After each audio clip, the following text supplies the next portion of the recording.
Hey guys, let's talk about TSI. Now, TSI is very interesting. TSI was our first piece of data that we ever received from Amazon. So let's go ahead and kind of show you what it used to look like back in the day. TSI, and you know what? We had no giveaways. So in the older version of Seller Tools, this is kind of all we had. You know what? We honestly didn't even have Amazon's Choice at that point.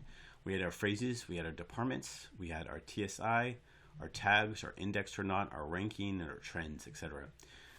So let's talk about TSI, what it is, and how it works. So since this was our only attribute that we were getting from Amazon, this was the best way at the time to determine how much traffic was behind a particular keyword phrase. So as you can see, this item is a 9, this is a 6. So we know that shaker bottle has a a traffic of 9, and this one has shaker bottles with an S of traffic is 6.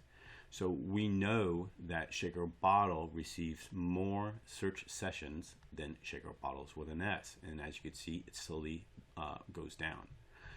This was a great way also to determine keywords that had 0 traffic. So if keywords had a 0, let's say, those are keywords that didn't even matter, to the point that Amazon didn't even care about those keywords.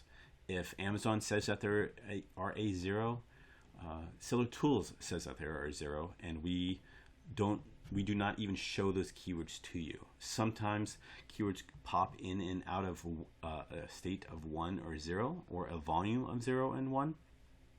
So sometimes they are important, definitely on like a trending keyword or maybe a seasonal keyword. So 90% of the time you can go ahead and just archive those zeros, but for the most part we will only show you ones is what we like to show you. Okay, those are keywords that Amazon cares about. So let's continue to talk about how it was. So I'm going to bring up a little notepad here, or actually, you know what, let's add another keyword in. What I'm going to go ahead and do is turn off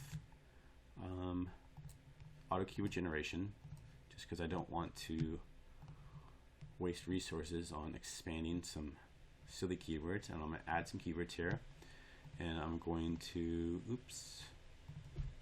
click too far. I'm going to add Coke, jump rope, and tire. Hit next. It's going to check for index, which of course it won't be indexed for because they are completely opposite products. Hit finish. Okay, so now what we're going to do is wait for TSI to kind of run through the system and compare it to our product. TSI is based upon our product, and this is why I added keywords that make no sense, because it's a combination of traffic and relevancy. Okay, let's sort here. Okay, so too many clicks, and one more. Okay, so as we can see here, Coke, tire, and jump rope. So what we notice here is that jump rope is a 3, tire is a 4, and Coke is a 4, whereas shaker bottle is a 9. Okay, and this is going to make sense once I turn on the other columns again. What that means is that Coke, we know that Coke is a huge keyword inside of Amazon. Tire is a huge keyword, and so is jump rope. But compared to our listing, they are a low volume. Okay, where shaker bottle is high volume in relations to our listing. That's why it's a 9. But in terms of overall volume, in terms of Amazon, it's much lower. So let's take a look at what that looks like. Now that we have broad and exact impressions, it makes a lot more sense to understand how much volume is actually there. Okay, so now what I can actually do is sort by broad impressions to give you a better understanding of what the heck is going on with TSI. So now what we see is tire actually receives 1.2 million impressions a month, and it's only a 4.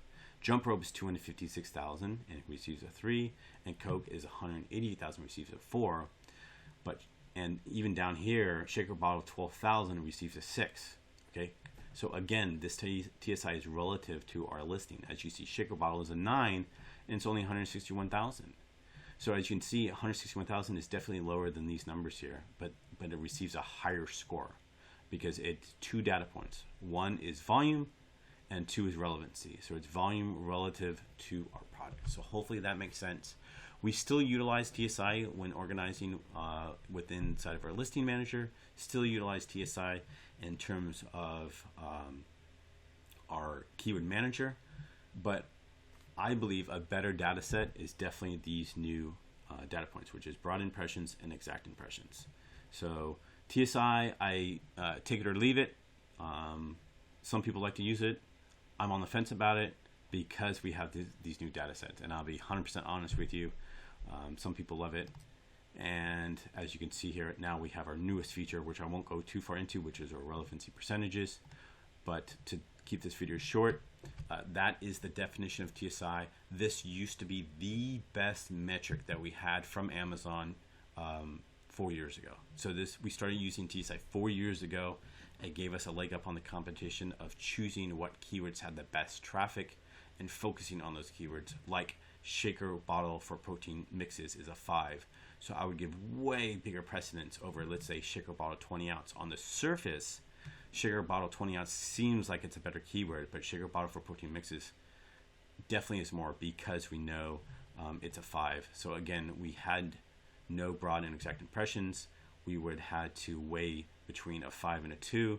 5 is actually a better number than a 2. Therefore, we would give precedence over a 5.